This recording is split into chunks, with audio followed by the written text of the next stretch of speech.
There is a player confusing everybody in the NBA and nobody knows what to do. Gentlemen, I want to play a fun little game. I am going to show you two stats of two completely different players and you're going to try to guess who those players are. Player 1 is averaging about 29 points per game on almost 59% true shooting. He is a guard and he has also had 4 30-point plus games so far this season. And for context, he's played 7 games. Now onto player 2, he's averaging about 31 points per game on 73% true shooting and has also had 4 games with over 30 plus points. This player is also a guard. So who are these two players? Well, player 2 is Steph Curry, someone who is having arguably an MVP caliber season so far. An impressive season, but it's Steph Curry. We kind of expect something amazing from him. But who is player 1? Well, player 1 is Thomas. Yeah, he doesn't have better stats than Steph Curry, but nor do 99.9% of NBA players. But what Thomas is doing is very impressive, and I'm a little surprised, but I'm also not at the same time. Now, my original plan for this video was to call it something along the lines of Thomas is doing that thing again. Now, what is that thing, you might be asking? Well, let's go back to last season. In February, when the Brooklyn Nets were a clusterfuck, to put it in simple terms, there was a 3-game stretch where Thomas had scored 40 points plus in each individual game. It was crazy, it was unexpected, it was almost kind of funny. But then things started to get weird when Thomas's minutes would go down and he started collecting DMPs. It was like Jeremy Lin, but way worse, because at least Linsanity was for a couple weeks. That shit lasted like a week, and then I don't know, Adam Silver came and took this man to the Shadow Realm. Of course, it would have been fun to talk about, and I almost made a video on it, but the NBA playoffs are coming up and I didn't feel it was necessary to talk about that. But holy shit, why is Thomas averaging like 29 points per game on pretty decent efficiency? Like, sure, the first 3 games were pretty fun to look at, and I was like, oh, he's gonna do that thing again where he's just gonna disappear after having 3 amazing games. And then he had 2 okay games where he had 13 points and 17 points on really bad shooting. But then these past 2 games, he's played very well versus some pretty solid teams. So I have to ask the question, what is going on with Thomas? I remember last season, one of the biggest issues that people had was after Thomas had that run, they started to notice that his minutes were slowly going down. And as I mentioned, he was collecting DMPs. But it seems like the Nets are starting to utilize Thomas a lot more. So far this season, he's averaging a career high 34 minutes per game, which is about double his previous career high, which was about 17 minutes per game in his rookie season. And I know it's 7 games, but so far what this indicates to me is that the Nets are trying to give him opportunities. And on those opportunities, he has delivered. Now, full disclosure, I have watched a lot of Brooklyn Nets games over the past year-ish, only because of Mikal Bridges and Cam Johnson. Honestly, they're like my second favorite team, but I'm not gonna lie to you, watching Thomas is like that cherry on top that I didn't really ask for. But as I've said, watching Thomas is a treat, and I have a lot to say about his game. If I had to describe it, I would say he's someone that can drive pretty well. Like, his finish at the rim is amazing. He is someone that can shoot the ball. He's kind of streaky, but overall, he has been pretty solid when it comes to his efficiency. And his mid-range game, man, his fucking mid-range game is deadly. Also, I love the fact that he's able to create his own shot in such a very unique way. As someone who is not only a fan of the NBA, but as someone who is a fan of basketball itself, I gotta say, his game is pretty, and that might sound kind of weird, but that's the best way I can put it. Like, I genuinely enjoy watching his game. Especially someone who loves the scoring aspect of basketball, I love the way Thomas plays, and honestly, I think he's someone that can be a really great scorer in today's game. I mean, look, I know it's such an early sample size, and I said this in my Grizzlies video, I don't really like making a whole lot of videos really early in the season because there's so much that can go wrong. But how long do you want me to wait until we finally see that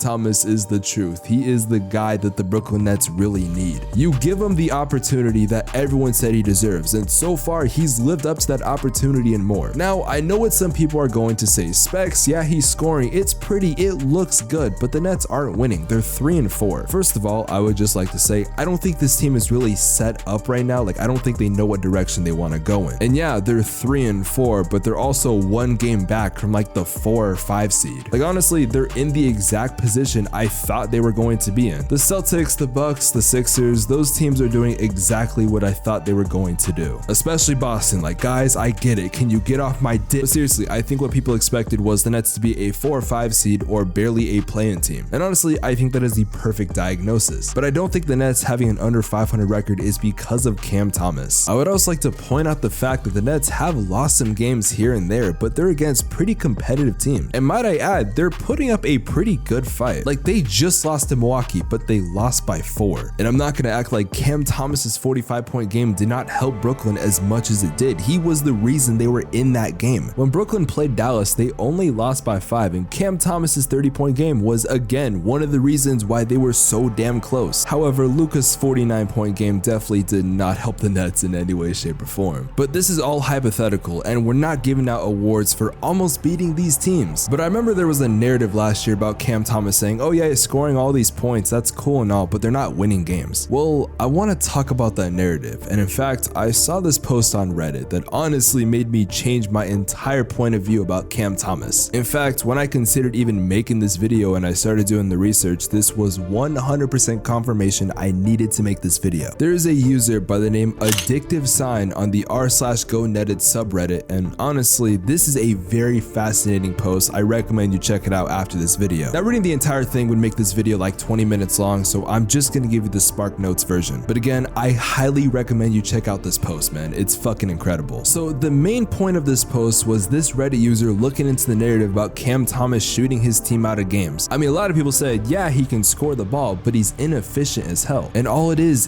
just empty stats. Well, this Reddit user went back to those games and he found some pretty interesting information I didn't even think to look at. Going back to last season, the first game that put people onto Cam Thomas was where he had 44 points in just 29 minutes off the bench. His shooting splits were 69, 80, 89. Pretty good efficiency. Also, the Brooklyn Nets got the W, but it was versus the Washington Wizards, so who cares? 2 days later, they would face the Clippers. Cam Thomas would score 47 points, which is still his career high to this day. Now, in this game, he definitely did take more shots and his shooting splits went down a little bit. He would shoot on 50, 63, 95 splits, which honestly are still pretty good shooting splits. Now, mind you, the Clippers were at full strength. The Nets had no Kevin Durant, no Kyrie, Ben Simmons was out. I mean, honestly, basically their entire team was out. Hence why Cam Thomas was even given an opportunity in the first place. And then Cam Thomas would have 43 points versus the Phoenix Suns. Now in that game, his averages would drop a little bit. He'd shoot 50, 33, and 90. His 3-point percentage definitely went down, but honestly, those nights can kind of happen. Mind you, this was the Phoenix Suns team right before Kevin Durant got traded, so they still had Mikal Bridges and Cam Johnson. They were overall a really good team. Yet despite this, Cam Thomas had a masterclass and there was nothing Phoenix could have done. Granted, Phoenix got the win, but they were playing a very depleted Brooklyn Nets team. It wasn't that impressive of a win if I'm being honest, and I'm a Suns fan. There was also a game versus Philly towards the end of the season where he shot 55, 75, 100 shooting splits. I don't need to tell you that the narrative that Cam Thomas is inefficient and he shoots his team out the game is completely wrong. So I asked myself the question, why did Cam Thomas basically get sent to the Shadow Realm? It was during the month of February where Cam Thomas was at his best. In fact, he averaged about 23.5 points per game. Those 23.5 points per game were within 11 games. That's honestly not that bad. His minutes were floating around the 20 to 25 range, which wasn't too bad considering he could have been a great 6-man. But I noticed in the month of February, he averaged about 27 minutes per game, but in March, he dropped down to 13 minutes per game, and his points per game was about 6.6, and that's because he was playing very little minutes. So yeah, towards the end of the season, he basically got shut off to the bench, and no one really knew why. Now, in the playoffs, I noticed the Nets weren't the best at scoring, and you might be asking, well, where was Cam Thomas during this time? Well, he would appear in 2 games. One game, he had 0 points, the other, he had 6 points. But let's not act like in the first game he played, he didn't have 4 minutes of action with 1 shot that was taken. And in the second game, he got about 11 minutes of action while shooting 50% from the field for only 6 shots. So after doing all this research, going through Reddit and game logs, I've come to the conclusion that Jack Vaughn is a fucking idiot. When you give Cam Thomas the opportunity, he is going to thrive and so much more. Shoving him to the bench and limiting the amount of shots that he can take, it is going to hurt his production. But honestly, isn't that the same for all scorers? I think the only legitimate criticism you could have towards Cam Thomas is his defense. But to that I say, he's 22 years old. He's in his 3rd season. He's a young guy. He is a guard that is known for consistently scoring the basketball. And I do think that yes, he's not the best defender, but can't Brooklyn mask that? I mean, I'm sure they can think of something on the defensive side to fix that. And even if they don't want to do that, let's not act like there wasn't a certain player in Phoenix that for the first half of his career was a joke defender. And then over time, he got older, he matured, and he became a great 2-way player. I'm talking about Devin Booker. Do I think Cam Thomas can be as good good as Devin Booker? Well, maybe. Cam Thomas is only 22 years old. This guy has so much potential, and the Brooklyn Nets can do one of two things. They can either let him thrive on the offensive side and do what he does best, which is scoring the basketball, and let him slowly mature as a player as time goes on, or they can shove him to the bench and continue to be mediocre. Right now, I still believe Mikal Bridges is the first option on this team. I think he's undisputably had this role for quite some time, but I wouldn't be surprised if Cam Thomas is in a race with him for that role. But as the great J. Cole once said, they act like two legends cannot coexist. Why can't Cam Thomas and Mikal Bridges be one hell of a dynamic duo? Gentlemen, Cam Thomas is here, and I think Brooklyn now realizes they cannot fuck this up the second time around. Gentlemen, I want you to come back to this video in a couple months, and I genuinely believe that Cam Thomas is going to consistently be averaging over 25 points per game. And if you come back to this video months later and he doesn't, well, I guess it was just a fun little insanity run. And hell, it was fun while it lasted, wasn't it? But I don't know,